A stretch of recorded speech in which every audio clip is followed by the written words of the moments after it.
Guys, so eto na nga, maaga kaming nagising dahil moving up ng ating little Borerain. Katapos naming bumili ng pansit niya at ng buttered chicken for lunch, eto nagdiretso na siyang maligo mag-isa. Tignan niyo naman, pasayaw-sayaw pa. Sobrang excited niya nung araw na yan. Anyways guys, si Rain pala marunong na siyang maligo mag-isa, pero syempre kailangan pa rin ng company dahil baka biglang madulas sa banyo. Uy, wag naman. Labas nga ng CR, tignan nyo, tuwang-tuwa, pasayaw-sayaw. Eto yung mga time na nagbibihis na kami. Pasayaw-sayaw pa talaga siya dyan. Sobrang good mood niya nung araw na yan, nung graduation niya. Ewan ko ba? Inaayos ko na nga yung buhok niya dito at huy, grabe, napakahirap ayusin ang buhok niya sa totoo lang. Dahil tatlo-tatlo yung puyo niya, kala mo may sariling buhay, humahati mag-isa. Eto nga pala yung regalo ko sa kanya at pinagkatago-tago ko pa yan sa cabinet. Uy, dahil alam nyo naman ang Rere, mahilig magkalkal. Kailangan hindi niya makita yan bago mag-graduation. Eto yung pinili kong regalo niya at hindi ang toys dahil alam kong mas masisiyahan siya pag nakita niya to kaysa sa literal na toys. Dahil ayaw niya na ng mga laro-laruan. Naglalakad na kami papuntang daycare nito at kita nyo naman, napakasaya niya talaga, di ba? Nakapila na nga kami nito at naghihintay na lang pumanik sa daycare at kita nyo naman ang mga bagets na haggard na sa sobrang init. Naglalatikan na silang lahat sa sobrang init. Tinawag na nga ang Rerain dito at nagulat na lang talaga ako dahil pasok ang Rerain sa top 3 sa most outstanding student sa kanila. Uy, grabe ba? Hindi ko in-expect dahil si Rerain sobrang kulit, malikot at hindi yan nakikinig talaga sa akin. Kaya nagulat ako nung may award siya. At tignan nyo naman talaga, uy, binibida-bida pa yung medal niya sa mga kaklase. Lingon siya ng lingon sa akin dito, tas mag-o-okay. Tapos tatanungin ko, ano yun? Sasabihin ba naman sa akin? Tignan nyo naman yung sinasabi, hotdog. Ito na yung sasabitan pa sila ng isa pang medal para sa mga most outstanding students, yung mga top 3 ng klase nila. Uy, ang galing. Tignan nyo naman, sasabitan na lang ng medal, paharot-harot pa. Kaya di ko talaga in-expect na kasali talaga siya sa top 3. Ang alam ko lang naglilikot lang talaga siya sa school, di siya nakikinig kay teacher, palaro-laro, at puro reklamo na masakit na daw ang kamay.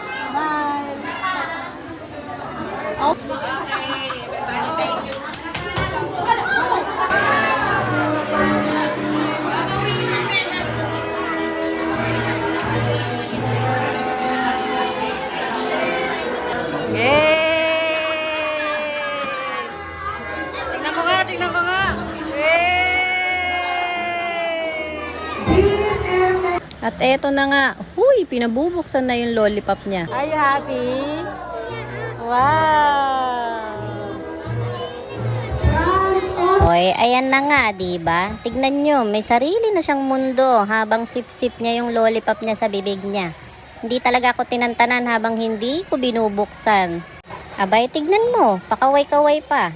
Ang saya, diba? Ikaw ba naman mag-lollipop di natanggal ang antok mo habang nagpo-program?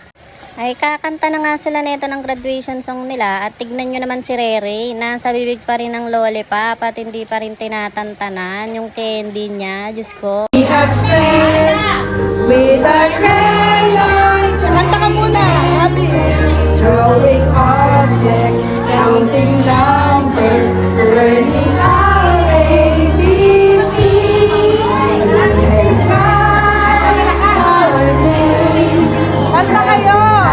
Loud and clear, we can sing songs of love to our baby Jesus. Papa, we love you sincerely.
Natapos na nga yung isang kanta nila at ang lollipop niya, aba, hindi pa rin nauubos.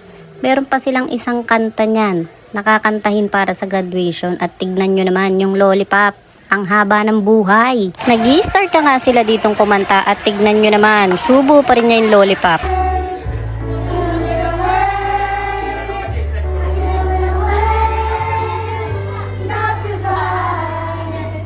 It's the end of the year.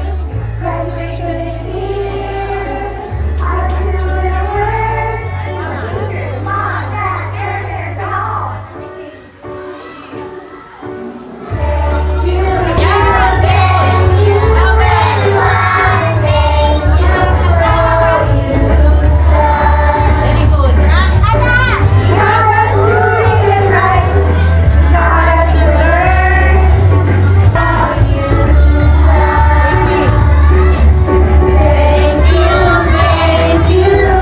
Nag-i-speech nga dito si Teacher Rita at nagpapasalamat sa mga parents pati sa mga class officers na parents. Pero tignan nyo naman si Rain. May sariling mundo dun sa likod. Nagkakakalkal, nagsasasayaw at kung ano-ano pa ang ginagawa sa likod. Huy! Ano ba naman yan? Napaka-energetic. Grabe. Pauwi na nga kami neto at tignan nyo naman yung muka. Sobrang saya niya talaga dun sa regalo niya. Huy! Mabubungi na lang talaga sa candy. At hindi tatantanan hanggat hindi nauubos. Yun lang. Bye!